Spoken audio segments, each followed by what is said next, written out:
박수 부탁드립니다. 감사합니다. 네, 오늘의 말씀과 주제는 요한복음 15장 1절에서 9절 말씀이고요. 제목은 예수를 품은 사람들의 삶입니다. 여기에 보면 예품사, 예수님을 품은 사람들, 그리고 예만사, 예수님을 만난 사람들, 예무사, 예수님과 무관한 사람들, 이렇게 세 종류의 사람들을 두고 여러분과 함께 나는 어디에 속해 있는가? 물론 예수를 품은 사람이겠지만 그렇다면 어떤 방향으로 우리가 살아가야 할 것인가에까지 우리가 오늘 이 말씀을 통하여 깨닫기를 소망합니다. 우리 먼저 요한복음 15장 1절에서 9절까지의 말씀을 우리 한 목소리로 천천히 봉독하도록 하겠습니다. 함께 있습니다. 나는 참 포도나무요 내 아버지는 농부라. 물은 내게 붙어 있어 열매를 맺지 아니하는 가지만 아버지께서 그것을 제거해 버리시고 무릇 열매를 맺는 가지는 더 열매를 맺게 하려 하여 그것을 깨끗하게 하시느니라. 너희는 내가 일러준 말로 이미 깨끗하여졌으니 내 안에 거하라. 나도 너희 안에 거하리라. 가지가 포도나무에 붙어 있지 아니하면 스스로 열매를 맺을 수 없음 같이 너희도 내 안에 있지 아니하면 그러하리라. 나는 포도나무요 너희는 가지라. 그가 내 안에 내가 그 안에 거하면 사람이 열매를 많이 맺나니 나를 떠나서는 너희가 아무것도 할 수 없음이라. 사람이 내 안에 거하지 아니하면 가지처럼 밖에 버려져 마르나니 사람들이 그것을 모아다가 불에 던져 사르느니라. 너희가 내 안에 거하고 내 말이 너희 안에 거하면 무엇이든지 원하는 대로 구하라. 그리하면 이루리라. 너희가 열매를 많이 맺으면 내 아버지께서 영광을 받으실 것이요 너희는 내 제자가 되리라. 아버지께서 나를 사랑하신 것 같이 나도 너희를 사랑하였으니 나의 사랑을 안에 거하라. 아멘. 오늘 이 본문의 말씀을 가만히 살펴보면 여러분들이 정말 많이 들은 내용들이고 다 이미 알고 있는 내용들이지만 그래도 이 말씀과 한번 어떤 말씀이 연결이 되고 하나님께서 사랑을 이야기하고 계시는데 대체 그 사랑은 무엇이며 또 여기에 나와 있는 세 종류의 가지가 있습니다. 그것을 오늘 본문에서 가지로 표현하지 아니하고 사람으로 표현해 보았습니다. 1절에 보면 나는 참 포도나무요 내 아버지는 농부라. 그렇게 먼저 말씀하고 있어요. 이 말씀에 하나님 예수님께서 참 포도나무로 먼저 비유를 하셨습니다. 그리고 아버지는 농부로 표현하셨어요. 그죠? 그리고 주님께서 뭐라 하냐면 이 가지가 나무에 붙어 있어야 한다는 거예요. 당신께서 참 포도나무라고 이야기하고 거기에 붙어 있는 가지가 있고 붙지 않는 가지가 있고 또 붙었을 때 열매가 없는 가지, 이 세 종류로 이야기를 하고 있는 겁니다. 그리고 무엇을 요구하시냐면 거기에 기준은 열매입니다.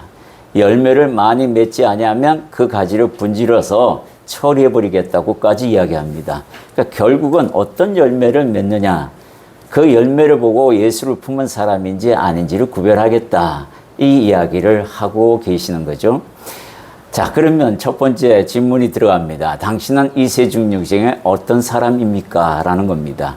예수를 품은 사람이 맞습니까? 아니면 예수를 만난 사람에 머물러 있습니까? 아니면 예수와 무관한 사람입니까?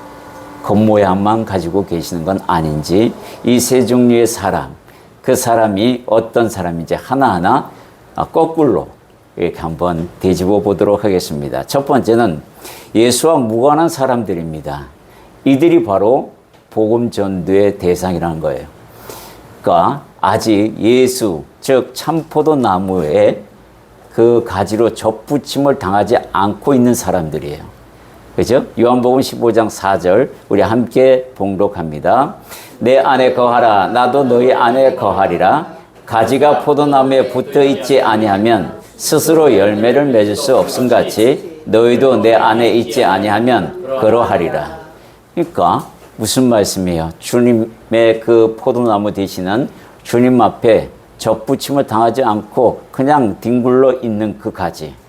그들은 평생 스스로 어떻게 열매를 맺을 수 없는 거잖아요. 그죠? 기본적으로 우리가 그렇습니다. 이들을 우리가 어떻게 해야 하느냐? 전도해서라도 복음을 받아들여 참 포도나무 되시는 예수님에게 접붙임을 해줘야 하는 게 우리의 사명이다라는 거예요.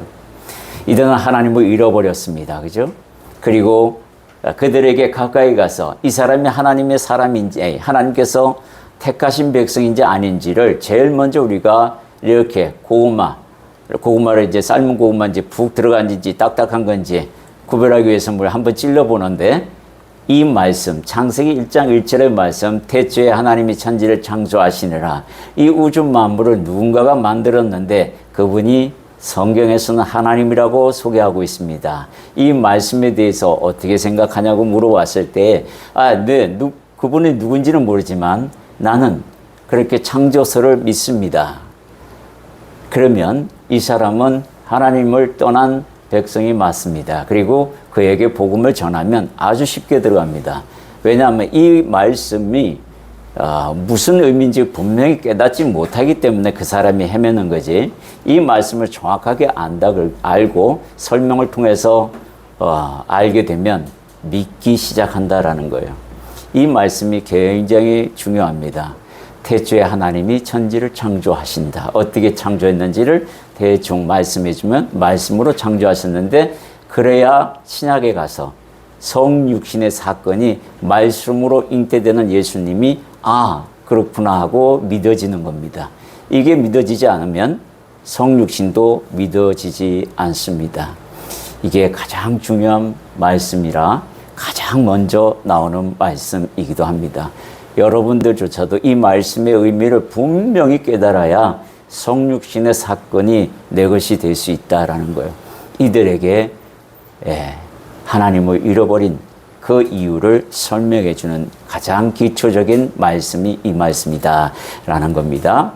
두 번째는 예수 그리스도의 사랑을 깨우치게 할 대상이라는 거예요. 지금 아직 참 포도나무이신 예수님에게 접붙임을 못 받고 있는 그들은 예수 그리스도의 사랑을 깨우치게 할 대상자들이다라고 말씀드릴 수 있어요. 마가복음 8장 36절에 보면 사람이 만일 온 천하를 얻고도 자기 목숨을 잃어버리면 무엇이 유익하리요? 이 말씀에 기준 삼아서 한 영혼이 천하보다 귀하다는 말씀이 이 말씀에서 유래되었습니다. 그래서 주님께서는 그렇게 말씀하고 있어요. 한 영혼, 그 영혼을 살리기 위해서 오셨는데 여러분이나 저가 예수를 먼저 믿은 자로서 믿지 않는 저들에게 이렇게 복음을 전하는, 떨어져 있는 가지에게 생명을 불어넣기 위해서 복음을 전하는 그 사건들을 우리가 해 나가야 한다라는 거예요. 그대로 떨어진 채 놔두면 생명 없이 죽습니다. 주님께서 이 땅에 어떻게 오셨는지 요한복음 3장 16절에 하나님이 세상을 이처럼 사랑하사 독생자를 주셨으니 그분이 바로 예수 그리스도입니다. 당신을 사랑하는 그 사랑 얼마나 크신지 독생자이신 예수를 이 땅에 보내셨다고 소개하며 그 사랑을 전하는 것입니다. 그게 떨어져 있는 가지들에게 우리가 해야 할 일인 거예요. 세 번째는 이들을 그대로 두면 심판의 부활의 대상이 되어버리고 맙니다. 요한복음 5장 29절에 보면 우리 함께 있습니다. 선한 일을 행한 자는 생명의 부활로 악한 일을 행한 자는 심판의 부활로 나오리라. 여기서 선한 일을 행한 자, 악한 일을 행한 자 이렇게 두 분을 구분하는데 여러분들이 이 말씀을 세상적인 도덕적 관념으로 평가한다면 되지 않습니다. 전혀 다른 말씀을 이야기하고 있어요. 선의 기준이 뭐냐면 제가 적어놨습니다. 누가복음 18장 19절 보면 예수께서 이르시되 네가 어찌하여 나를 선하다 일컫느냐. 하나님 한 분 외에는 선한 이가 없느니라. 예수님은 이 땅에 성자의 하나님으로 오셨습니다. 그죠? 그런데도 불구하고 당신께서 선하지 않다고 이야기합니다. 한 율법 교사가 선하신 선생님이여 라고 이야기했을 때 이렇게 대답하신 겁니다. 여러분 그 이유를 알고 계시죠? 이유가 뭐예요? 내가 죄인의 모습, 죄인의 옷, 즉 육체, 죄인의 옷을 입고 있기 때문에 하나님 앞에서 거룩하지 못하다, 선하지 못하다라고 자신을 내려 낮추시는 거예요. 예, 그래서 우리는 하나님 앞에서 거룩한 존재가 될 수 없습니다. 그 사람이 아무리 이 도덕적 관념을 가지고 이 땅에서 그렇게 살아도 하나님 앞에 선하다 할 수 없습니다. 선은 그럼 기준이 뭐가 되느냐라는 거예요. 선의 기준이라는 것은 바로 하나님의 말씀, 입으로부터 나오는 그 말씀을 행하는 자가 선하다라고 이야기합니다. 그게 선한 일이에요. 신명기 8장 3절은 주님께서 마귀와 싸울 때에 응용하신 말씀입니다. 사람이 떡으로만 사는 것이 아니요 여호와 입에서 나오는 모든 말씀으로 사는 줄을 너희가 안다라고 이야기하고 있습니다. 그래서 말씀, 하나님 입으로부터 나오는 그 말씀을 행할 때의 그 선한 일인데, 그 선한 일, 즉 예수를 믿으라 그리하면 너와 네 집이 구원을 받으리라, 이 말씀을 이루는 자, 행하는 자는 생명의 부활로, 그렇지 않는 자는 심판의 부활로 일어나리라. 이대로 그냥 놔두면 이대로 적용돼 버리고 만다는 거예요. 그 책임은 우리에게 있습니다. 우리가 부지런히 발품 발휘를 해야 되고 그들에게 예수를 전해야 한다라는 거예요. 아차 하는 순간에 떠나버리면 그가 예수를 영접할 기회를 잃어버린다라는 겁니다. 이제 큰 타이틀 두 번째, 예수를 만난 사람들로만 머물러 있는 사람들입니다. 이런 사람들이 꽤 많아요. 예수를 만났을 때 변화되지 못하고 다시 세상으로 돌아가거나 갈 사람들이 이런 사람들이에요. 우리가 본문을 방금 읽었어요. 물은 내게, 요한복음 15장 2절에 보면 물은 내게 붙어 있어 열매를 맺지 아니하는 가지는 아버지께서 그것을 제거해 버리시고 무릇 열매를 맺는 가지는 더 열매를 맺게 하려 하여 그것을 깨끗하게 하시느니라. 주님께서 두 가지 일을 하십니다. 접붙임을 당한 가지에게 두 가지의 일을 하시는데 열매를 맺지 못한 가지는 잘라버리겠다는 이야기를 합니다. 이 열매라는 것은 언제까지 주님이 기다리시는지 사람마다 다를 겁니다. 예수를 50년 넘게 믿고 시작해서 대충 살다가 깨닫고 돌이켜 하나님 앞에 무릎 꿇고 회개하는 그 영혼도 주님은 열매를 치실 겁니다. 기다려 주시는 거예요.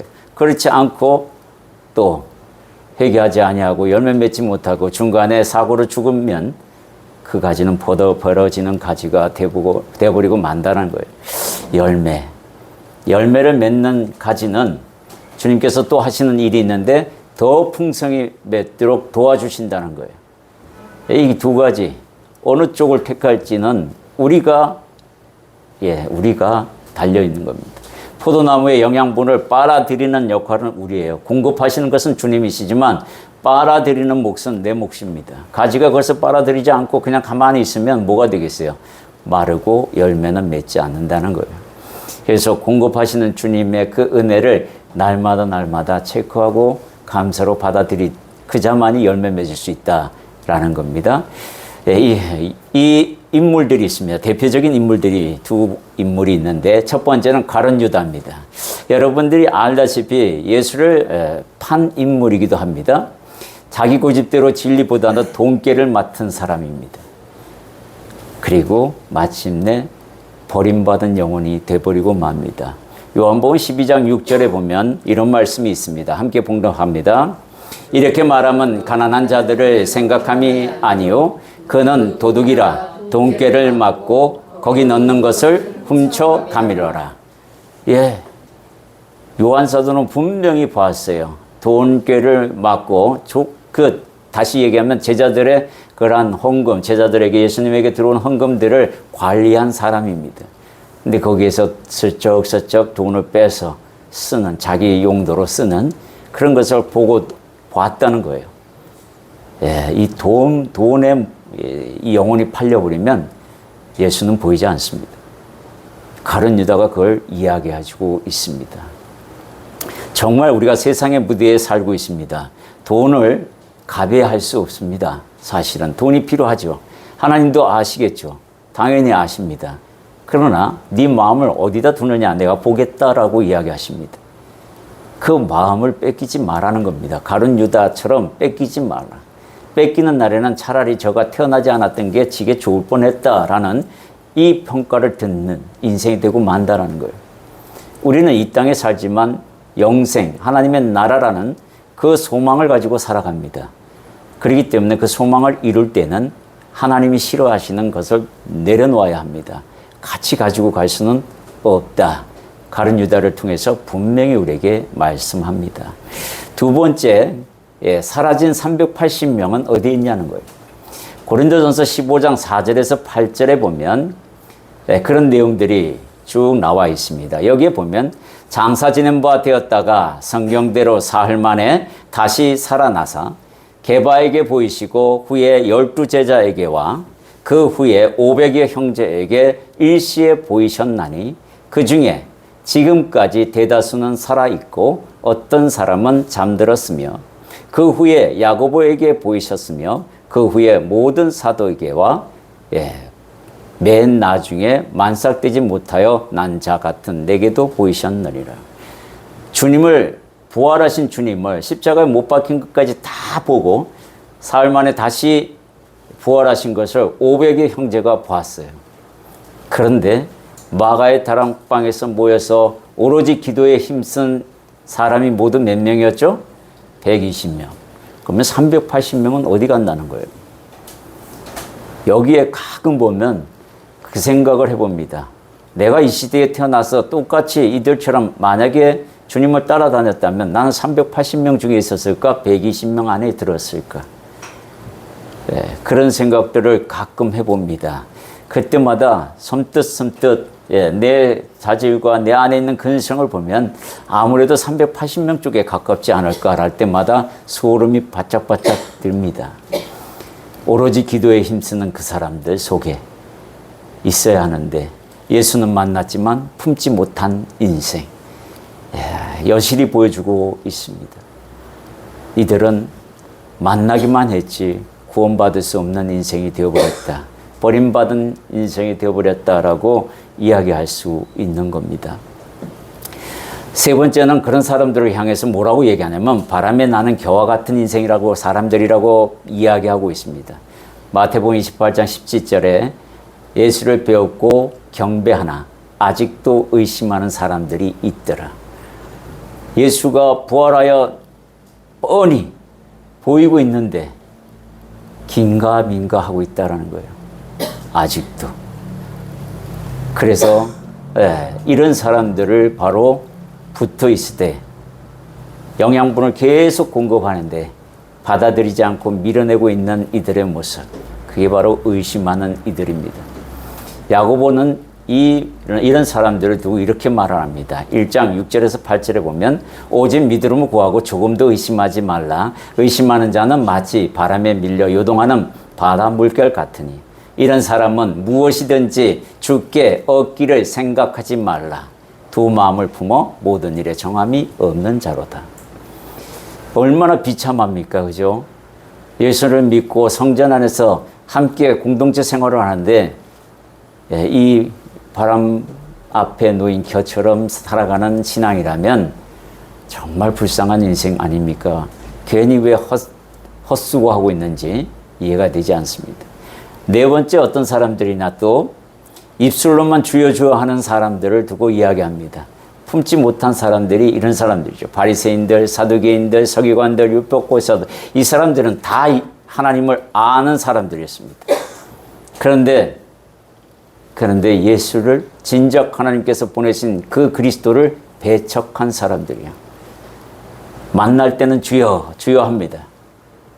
어떻게든 몰아붙여서 끌어내리려고 하는 이들은 정말로 저주받은 인생이 아닌가 생각해 봅니다. 마태복음 7장 21절에 보면 나더러 주여 주여 하는 자마다 다 천국에 들어갈 것이 아니요 다만 하늘에 계신 내 아버지의 뜻대로 행하는 자라야 들어가리라. 여기서 뜻대로 행하는 게 뭐예요? 바로 열매입니다.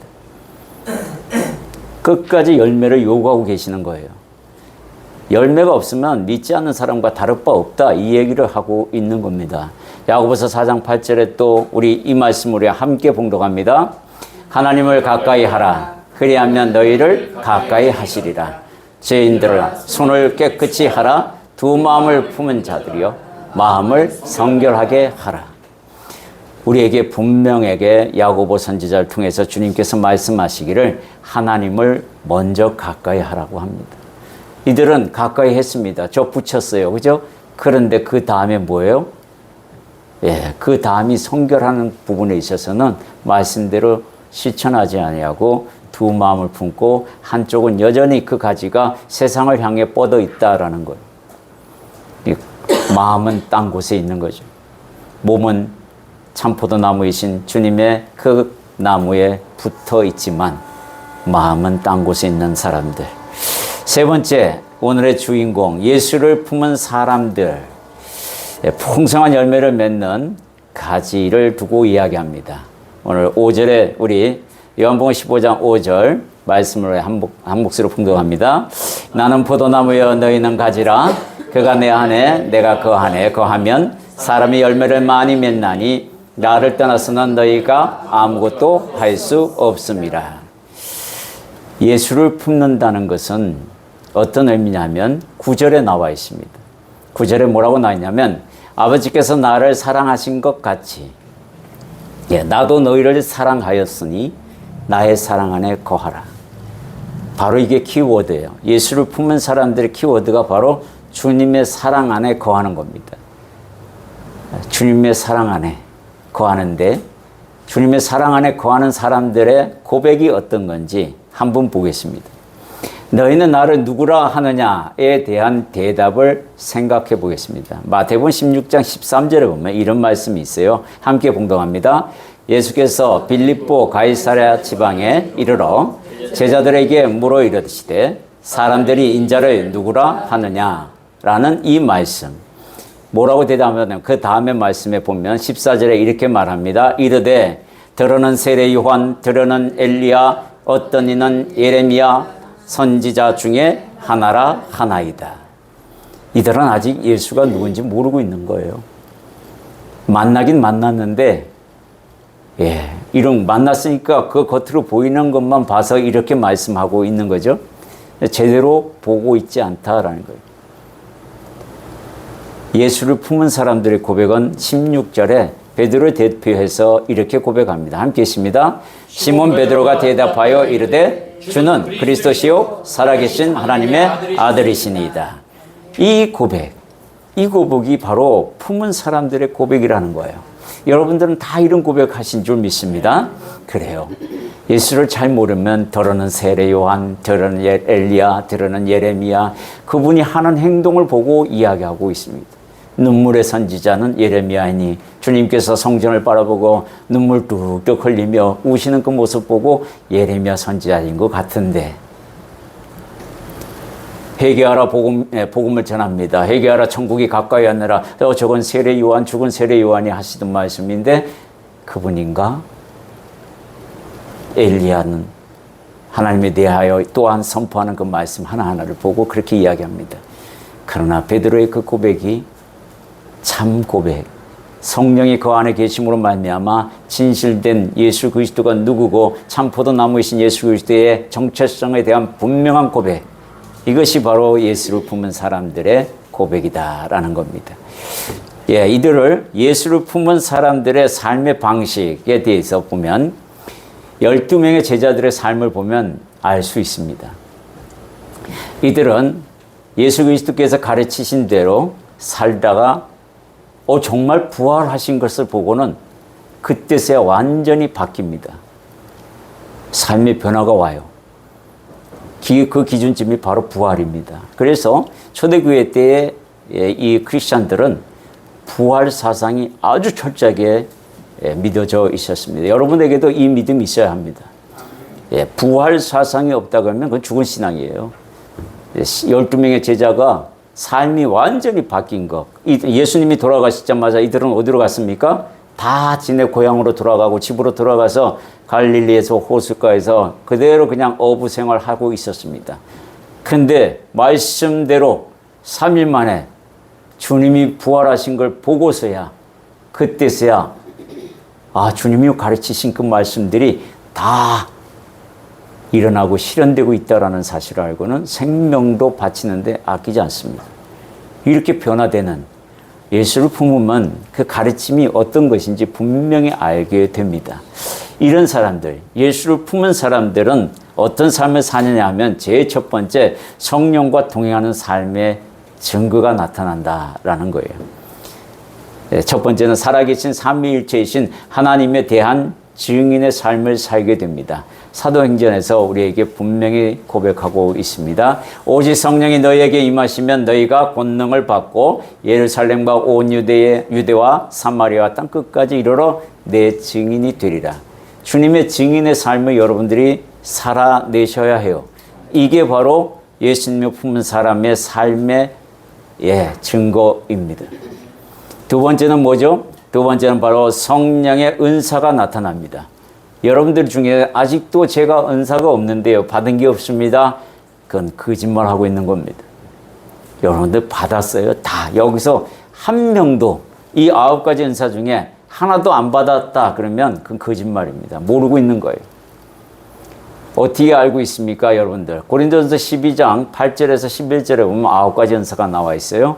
거기에 보면 성령의 지혜의 말씀, 지식의 말씀, 그 다음 믿음, 그 다음에 병 고치는 능력, 능력 행함, 그리고 예언함과 영도 분별함, 방언을 말하는 거와 방언을 통역하는 거. 이 9가지가 여러분들 중에 하나가 반드시 있습니다. 그건 뭐죠?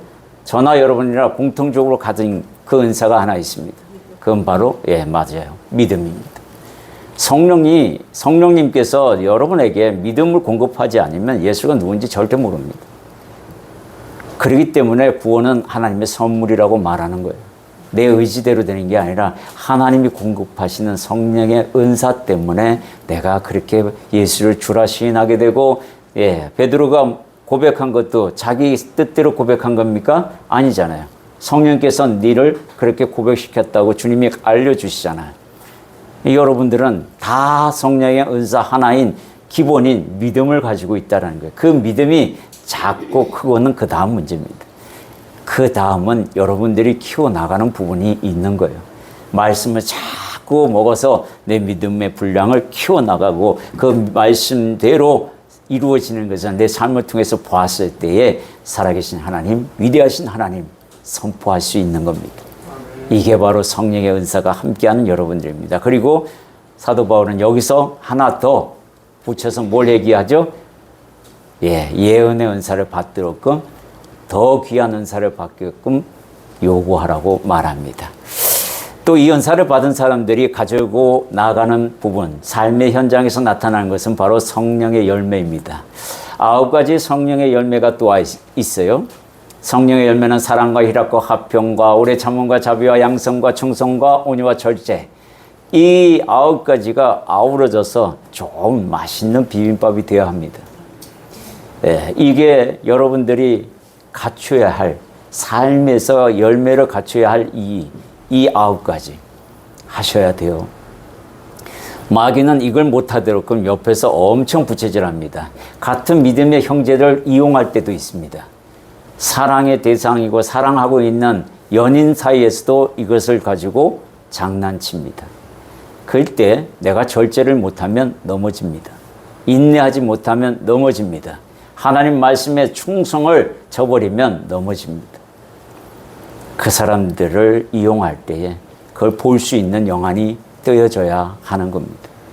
그랬을 때 여러분들이 밝히 보고 이길 수 있는 겁니다. 절제하고 인내를 통해서, 오래 참음을 통해서 오히려 사랑으로 품고, 그리고 또 자비를 품고 베풀어 준다면 하나님께서 기뻐하실 겁니다. 네 번째는 삶 속에서 믿음, 소망, 사랑이 나타난다는 거예요. 고린도전서 13장 13절에 보면 여러분들이 다 알다시피 그런즉 믿음, 소망, 사랑 이 세 가지는 항상 있을 것인데 그 중에 제일은 사랑이라. 왜 사도 바울이 이렇게 말을 했을까요? 그걸 여러분들이 알아야 합니다. 어떤 사랑인지. 세상과 구별된 사랑입니다. 세상에서 말하는 사랑하고 전혀 다른 사랑을 이야기하고 있는 거예요. 여러분들이 그것을 아셔야 합니다. 첫 번째 하나하나 한번 되짚어 보도록 하겠습니다. 첫째, 믿음에 대해서 먼저 이야기합니다. 자, 믿음은 성령을 받는 통로입니다. 믿음이 없으면 성령을 공급받지 못해요. 즉 성령이 내 안에 들어와 성령이 거주할 수 있는 것은 성령이 밖에서 믿음을 공급하여 예수를 주라 시인할 때에 성령께서 들어와 내 안에 내주하는 역사를 가지게 된다라는 원리입니다. 갈라디아서 3장 2절의 말씀 우리가 한 몫으로 공동합니다. 내가 너희에게서 다만 이것을 알려 하노니 너희가 성령을 받은 것이 율법의 행위로냐 혹은 듣고 믿음으로냐. 모든 것이 출발점이 바로 이 믿음이라는 거예요. 율법의 행위가 아니라 하나님의 말씀을 듣고 믿음이 생기고 그 믿음의 통로를 삼아서 성령이 내 안에 내주하게 된다. 이건 엄청난 사건이죠. 두 번째는 믿음은 아브라함에게서 약속한 복을 이어받는 통로가 된다는 거예요. 언약의 통로가 됩니다. 이 말씀도 갈라디아서 3장 9절에 나와 있습니다. 함께 있습니다. 그러므로 믿음으로 말미암은 자는 믿음이 있는 아브라함과 함께 복을 받느니라. 아브라함에게 주신 복이 뭐예요? 복의 통로가 되는 거잖아요. 그죠? 누구에게든지 복이 되어주는 거예요. 내가 복이에요. 내가 복덩어리라는 겁니다. 이 통로가 바로 믿음에서 나오는 겁니다. 아브라함의 믿음이 그랬듯이 예수를 믿는 그 믿음 안에서 같은 복을 받는다라고 이야기하고 있는 거예요. 믿음은 엄청난 겁니다. 그래서 세 번째는 믿음은 이 땅에서 의인이 살아가는 양식이 된다라는 거예요. 로마서 1장 16절 17절에 보면 17절에 특히 보면 오직 의인은 믿음으로 말미암아 산다라고 이야기합니다.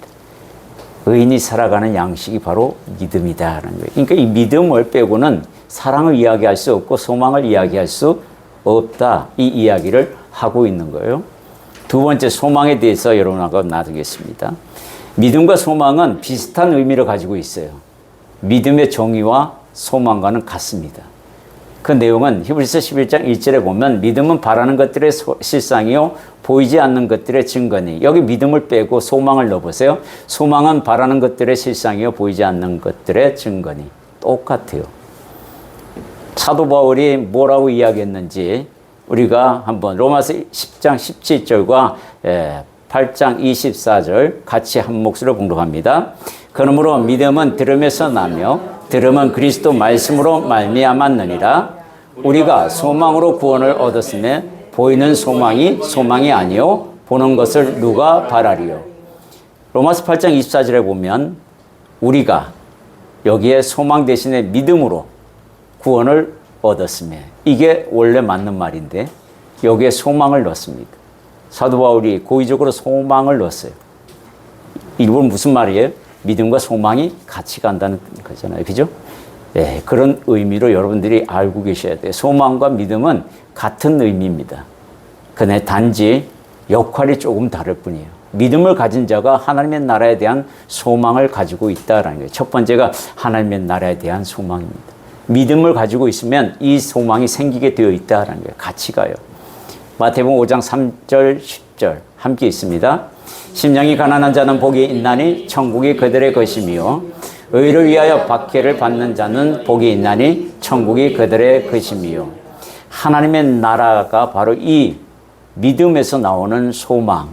이 심령이 가난한 자는 뭐예요? 다 세상 것을 비운 사람들이잖아요. 그들이 천국에 소망을 두고 그 빈 심령에 하나님의 나라를 채워나가는 그런 자들이라는 거예요. 오로지 하나님의 나라를 위하여 박해받는, 세상의 것을 버리니 당연히 박해가 들어오죠. 이겨나가는 그들을, 그게 바로 믿음이 주시는 소망의 능력이라고 우리에게 이야기합니다. 두 번째는 부활에 대한 소망을 주게 됩니다. 요한복음 5장 29절에 보면 선한 일을 행한 자는 생명의 부활로, 악한 일을 행한 자는 심판의 부활로. 그래서 부활에 대한 소망, 두 가지 부활이 분명하게 존재합니다. 여러분은 다 생명의 부활로 일어나실 줄 믿습니다. 요한복음 11장 24절에 마르다가 이르되 마지막 날 부활 때에는 다시 살아날 줄 내가 아나이다. 마르다가 얼마나 믿음이 좋은지 여러분들 아셔야 해요. 부엌에서 일 한번 잘못해가지고 한번 야단 맞았지만 그러나 마르다의 믿음이 얼마나 큰지 여기서 대번에 나옵니다. 부활신앙을 충분히 갖고 있었던 사람이에요. 그리고 예수님에 대해서도 고백할 때요, 베드로보다도 더 먼저 그렇게 고백하는 그런 역사도 이분이 가지고 있습니다. 여자지만 정말 믿음이 좋으신 분이라고 생각이 듭니다. 세 번째는 안식에 참여하는 소망이에요. 히브리서 4장 11절 우리가 함께 있습니다. 그러므로 우리가 저 안식에 들어가기를 힘쓸지니 이는 누구든지 저 순종하지 아니하는 본에 빠지지 않게 하려 함이라. 안식에 대한 소망은 여러분들 그 안식을 한번 맛보면요, 절대 잊어버릴 수가 없습니다. 지옥은 진짜 가지 말아야 할 곳이고, 하나님의 안식에 참여할 곳은 정말 소망을 가지고 사모해야 돼요. 힘써야 돼요. 여기 힘쓴다라는 얘기는 사모하는 마음을 극도로 표현할 때 이야기합니다. 그 마음 가지고 나아가야 된다, 이렇게 말씀하고 있어요. 이제 마지막 세 번째, 사랑에 대해서 이야기하겠습니다. 사랑 앞에 이 거론한 믿음과 소망을 이 사랑으로 말미암아 어떻게 잘못하면 무용지물이 될 수 있고, 어떻게 하면 화려하게 할 수도 있습니다. 이 사랑이 믿음, 소망을 결정합니다. 그러니까 믿음, 소망을 품은 사랑이 되어야 하는 거예요. 세상이 말하는 그런 사랑이 아니라 그리스도께서 말씀하시는 그 사랑입니다. 주님께서 생명을 요구하면 생명까지도 드릴 수 있는 그런 사랑을 이야기하고 있는 겁니다.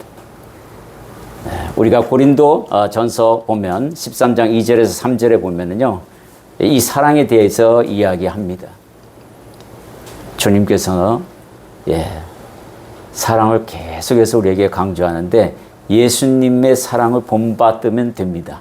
딱 그게 키워드예요. 그리고 주님께서 마지막으로 우리에게 말씀하신 그 내용도, 계명도, 명령도 서로 사랑하라 라는 세 계명. 이게 사실 세 계명이 아니죠, 그죠?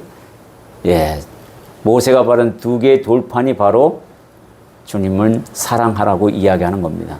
첫 번째가 하나님 사랑, 두 번째가 이웃 사랑. 그러니까 서로 사랑하라고 주시는 거예요. 그런데 사두개인들이나 바리새인들이나 율법교사들이 전혀 알아듣지 못하니까 세 계명을 준다고 제자들까지 이렇게 말씀하고 있는 겁니다. 주님이 요구하시는 사랑은 당신을 본받는 사랑이라고 분명히 우리가 오늘 읽었습니다. 서로 사랑하라. 이 말씀, 내가 너희를 사랑한 것 같이 너희도 서로 사랑하라. 주님이 우리를 어떻게 사랑하셨어요? 거짓 없이 사랑하셨잖아요. 진실되게 사랑하셨어요. 그 사랑을 이루라는 겁니다. 두 번째는 하나님의 은혜를 세상의 욕정과 맞바꾸지 말라는 겁니다. 그런 사랑 안 된다라고 얘기해요. 에서처럼 아무 유익이 없는 팥죽 한 그릇으로 하나님의 축복을 버리는 그런 사랑은 사랑이 아니라는 거예요. 히브리서 12장 16절에서 17절까지 말씀 우리가 또 한 목소리로 봉독합니다. 음행하는 자와 혹 한 그릇 음식을 위하여 장자의 명분을 판 에서와 같이 망령된 자가 없도록 살피라. 그가 그 후에 축복을 이어받으려고 눈물을 흘리며 고하되 버린 바가 되어 회개할 기회를 얻지 못하였느니라. 얼마나 비참한 인생이에요. 우리가 이 땅에서 살아가는 데 있어서 하나님의 말씀대로 살려고 부단히 노력하는 저와 여러분의 모습 속에서 성령님이 아마 기뻐하시리라 믿습니다. 그게 바로 열매예요. 진주가 괜히 생깁니까? 그 고통을 참으면서 조개가 계속해서 그 상처를 아무게 노력할 때 생기는 게 진주입니다. 그 상처에게 져버리면 그 조개는 죽어요. 그런 것처럼 그런 사랑을 이야기하고 있는 겁니다. 세 번째는 그리스도인의 사랑은 온전한 사랑이다라는 거예요. 세상 사람들이 말하는 사랑의 개념과는 전혀 다른 그런 사랑. 첫 번째는 그리스도를 향한 믿음과 소망이 완성된 사랑입니다. 예수님이 베푸신 무조건적인 아가페 사랑을 이야기합니다. 두려움이 없는 온전한 사랑을 요구하고 있습니다. 요한일서 4장 18절에 사랑 안에 두려움이 없고 온전한 사랑이 두려움을 내쫓나니 두려움에는 형벌이 있습니다. 두려워하는 자는 사랑 안에서 온전히 이루지 못하였다라고 분명하게 우리에게 말씀하고 있어요. 자, 예수를 품은 사람들, 제자들 외에도 두 사람을 소개하고 마무리할까 합니다. 무관심에서 관심으로, 또 예수님을 만난 사람에서 예수님을 품은 사람으로 발전하는 두 사람의 모습을 보겠습니다. 우리는 지금까지 예수님과 무관한 사람들, 예수님 그 포도나무에 접붙임을 당하지 않는 그 가지의 인생, 그리고 예수님을 만난 사람들이지만 열매를 맺지 못하는 그런 사람들. 이제는 예수님을 품은 사람들 중에서 이 과정을 겪은 사람들 두 사람을 소개합니다. 변두리에 있다가 중심으로 들어온 인물 니고데모. 이 사람은 사내들인의 관원이었어요. 공무원이었습니다. 사람의 눈초리를 피하여 밤에 예수님을 찾아왔던 인물입니다. 그런 인물이 낮에 뭐라고 얘기하냐면 거짓 선지자에 대하여 변론할 때에 너희가 어찌하여 예수를 함부로 판단하느냐, 그러면서 예수님을 두둔하는 일이 벌어집니다. 그리고 마지막에 예수님이 돌아가셨을 때 아리마대 요셉과 함께 이 모략과 또 침향을 가지고 와서 예수님의 시신에 바르고 그것을 영접한 모습을 보여줍니다. 두려움이 사라진 사람이에요. 그렇게 발전하는 모습을 니고데모가 보여줍니다. 거듭남의 대표라고 할 수 있어요. 세리장이었던 삭개오도 누가복음 19장에 기록되어 있는 돌 무화과 나무 위에서 주님을 바라보다가 눈이 마주쳐서 그의 집에 거합니다. 그가 예수님에 만나자마자 고백한 게 뭡니까? 내 재산의 절반을 가난한 자에게 주겠습니다. 그게 주님의 뜻이잖아요. 대부분에 알아보고 있는 거죠. 내가 혹여 착취한 것들이 있다면 4배나 갚겠습니다. 이게 쉽게 나오는 고백이 아니잖아요. 그죠? 이들의 공통점은 먼저 주님에 대하여 관심을 보입니다. 그리고 만나려고 힘씁니다. 그리고 마침내 주님의 가르침대로 예수를 품습니다. 이게 바로 영접입니다. 여러분, 정리해 드리겠습니다. 당신은 지금 어떤 사람입니까? 예수의 무관하신 분으로 살아갑니까? 아니면 예수를 만난 사람으로 머물러 있습니까?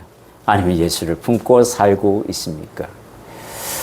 이것에 대하여 여러분들이 한번 되돌아봤으면 좋겠습니다. 속이지 말고 자신을 한번 진실되게 뒤돌아보는 그런 영안이 있었으면 좋겠습니다. 두 번째는 믿음, 소망, 사랑의 의미를 깨닫고 사랑으로 믿음과 소망을 증명하고 있는지 정말 우리가 한번 되짚어 보아야 합니다. 그냥 살아가지는 게 아닙니다. 그리스도인은 그리스도의 향기가 나야 되는 겁니다. 그게 바로 열매입니다. 저와 여러분이 다 그리 하시기를 소망합니다. 결단하고 나가겠습니다.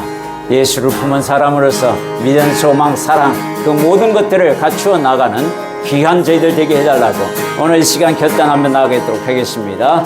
사랑의 주님 감사드립니다. 오늘 예수를 품은 사람들에 대하여 우리가 하나님 배웠습니다. 말씀을 들었나이다. 믿음, 소망, 사랑 중에 그 중에 제일은 사랑이라고 하신 그 이유가 바로 그 사랑 안에서 믿음을 이루고 그 사랑 안에서 소망을 이루며 하나님의 나라에 대한 소망과 부활에 대한 소망을 가지고 하나님 그렇게 믿음을 완성하여 바라는 것들의 실상으로 나타나는 삶이 되게 하시고 보이지 않는 것들이 증거로 나타나는 삶이 되게 하셔서 하나님께서 말씀하신 대로 그 사랑 이루어가는 그런 저희들 되게 하여 주옵소서. 저 또한 그렇게 되도록 주의 말씀을 내 마음판에 두고 사귀며 새기며 나아가도록 하겠습니다. 결단하는 주님의 백성들 축복하여 주옵소서. 예수님의 이름으로 기도드립니다. 아멘. 사랑의 주님 감사드립니다. 할렐루야. 주님, 오늘도 주님 예수님을 품은 사람들로서 무엇을 어떻게 해고하고 그 꿈을 가지고 나가야 할지 오늘 말씀을 주심에 감사드립니다. 믿음을 가지고 그 믿음을 가지고 또한 소망을 찾아내며 그 소망을 바라보면서 믿음을 완성하고 또 하나님 사랑을 함으로 말미암아 믿음과 소망이 완성된 그 사랑, 두려움 없는 그 사랑으로 나아가겠다고 나도 한번 하나님 말씀에 도전하여 그 말씀 마음판에 두고 내가 살아가겠다고 오늘 다짐하는 주님의 백성들 기억하여 주옵소서. 성령 충만함으로 화답하여 주옵소서. 예수님 이름으로 기도드립니다. 아멘. 우리 찬송가 595장 나 맡은 봄